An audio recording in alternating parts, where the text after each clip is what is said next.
everyone, today I wanted to take you through my top 5 of the moment budget or affordable makeup products for getting really glowing skin.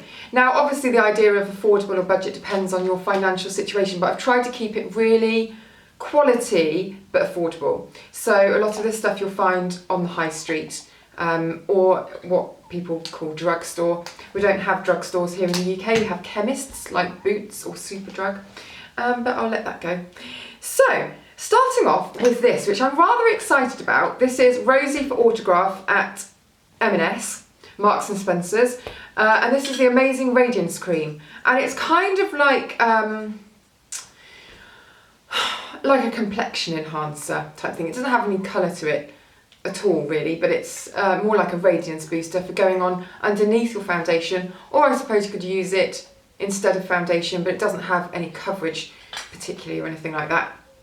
But it feels really nice going on, very light. Sorry, I've just got momentarily distracted by the tingling from my lips, which is quite nice actually, a nice feeling. This is Sexy Mother Pucker by Soap and Glory, and it's a lip gloss. And it is making them look quite plump. This is in Donut. So first thing that went on, the Rosie Amazing Radiance Cream. I want to have a look at some of her other products. So next time I go to M&S, I'm going to grab some.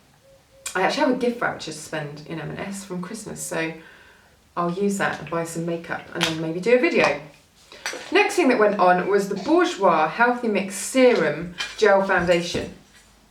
And this is really lovely and light, but very bouncy. It doesn't feel drying. There are a lot of foundations that have come out that are very lightweight. You can almost not feel that they're there, but with a kind of matte velvety finish. This one's got a slightly bouncier, fresher finish. It's not dewy, it doesn't look oily or anything like that, but it just feels fresh.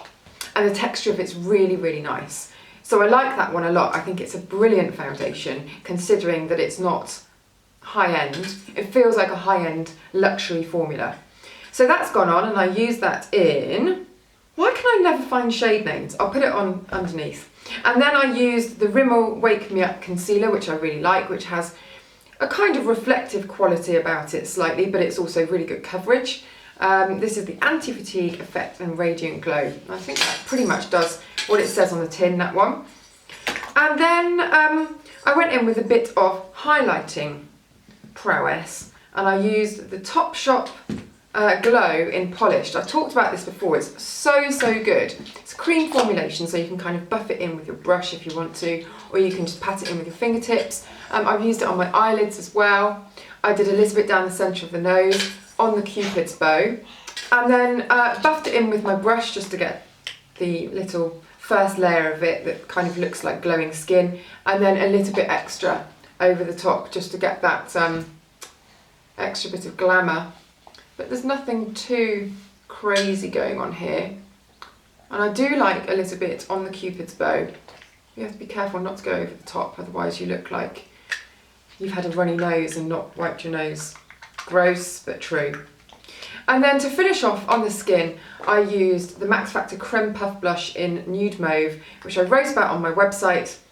Really, I wanted to use the pink one that I've got, but I couldn't find it in my office. It is somewhere. Just to get a kind of younger, healthier flush rather than this, which is like kind of beigey, neutrally light tan colour. But the other blushes are really good dupes for the Hourglass Ambient blushes, which are very expensive, so nice little tip there for you. So I just pushed a bit of that in with my very large Real Techniques brush, which is this one, brush number 100. And then, yeah, a little bit of mascara and my Sexy Mother Pucker that I used, and that's it. But really a nice, fresh, glowing little look, I thought. I put a little bit of the glow stuff on my eyelids as well, I don't know whether I mentioned that, just to give those a bit of a sheen and sparkle. And that was it. So hope that you like those products. All the information is in the description box for those things and shades and stuff like that. And yeah, I shall try and get hold of some more Rosie makeup next time I go to the big M&S, which is next to my big Tesco's. So when I do my big shop, I shall go there. Hope you enjoyed that. Make sure that you are subscribed, and then you just get my videos straight into your inbox. And if you want more beauty stuff, then go on over to my website. I'll put the link below, and there's stuff quite a few times a week. You stayed pretty quiet through this video, which was impressive, and then you made yourself known right at the end. Don't eat that, it's Tom Ford.